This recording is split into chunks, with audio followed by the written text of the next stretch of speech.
جی ناظرین، آج کے اس ویڈیو میں ہم آپ کے ساتھ شیئر کریں گے کہ یہ جو 25,000 روپے مل رہا ہے کن لوگوں کو ملے گا، کب تک ملے گا اور کیسے ملے گا، پورا طریقہ کار آج کے اس ویڈیو میں آپ ملاحظہ فرمائیں۔ ہم سب جانتے ہیں کہ ہمارا ملک اس وقت آفت کی زد میں ہے اور اسی وجہ سے چیئرمین عمران خان نے سیلاب زدگان کے لیے احتیاط جمع کرنے کی مہم شروع کی ہے۔ کل چند گھنٹوں کی ٹیلی تھون میں 5 ارب روپے کی کمٹمنٹس آئی ہیں اور یہ ابھی صرف آغاز ہے، مگر یہاں یہ بات سمجھنا بہت اہم ہے کہ ان احتیاط کا صحیح استعمال ایک مقدس فریضہ ہے۔ یہ ایک بہت اہم ذمہ داری ہے جو کہ میری نگرانی میں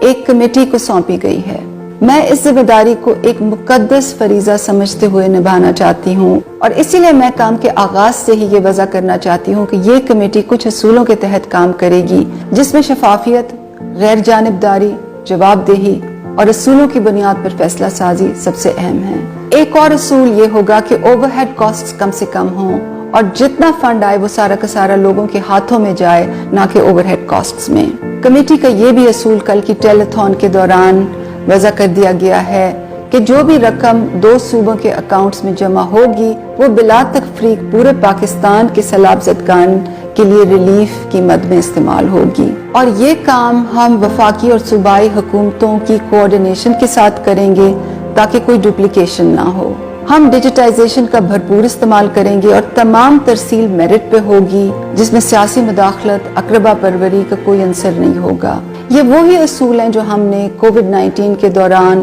اساس ایمرجنسی کیش کے لیے اپنائے تھے۔ آپ سب کو یاد ہوگا کہ کووڈ کے دوران